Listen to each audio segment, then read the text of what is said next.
என்பது நம்முடைய பாவங்களை மன்னிப்பது மட்டுமல்ல, அல்லாஹ்வுடைய கோப பார்வையிலிருந்து நம்மை காப்பாற்றுவதற்கு உதவும் என்றார்கள் ரசூல் ஸல்லல்லாஹு அலைஹி வஸல்லம்.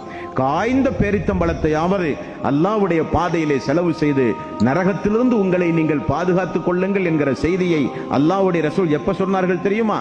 ஒரு பெருநாள் தினத்தில் ஆண்களுக்கு உரை நிகழ்த்திவிட்டு பிலால் அவர்களுடைய தோளின் மீது சாய்ந்து பெண்களுடைய பகுதிக்கு சென்று ரசூல் ஸல்லல்லாஹு அலைஹி வஸல்லம் தாய்மார்களை பார்த்து சொன்னார்கள், நான் சொர்க்கத்தினுடைய வாசலை திறந்து பார்த்தேன், ஜிப்ரீல் காண்பித்தார், அங்கே ஏழைகள் தான் அதிகமாக இருந்தார்கள். அதே நேரத்தில் நரகத்தையும் திறந்து எனக்கு காண்பித்தார், அங்கே பெண்கள் அதிகமாக இருந்தார்கள்.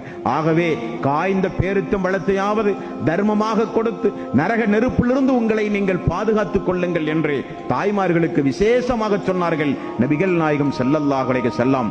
ஆகவே அல்லாஹ் நமக்கு தந்த பொருளாதாரத்தை அல்லாஹ்வுடைய பாதையில் வாரி வாரி செலவு செய்கிற மனோபலத்தை அல்லாஹ் உங்களுக்கும் எனக்கும் தந்து உதவுவானாக.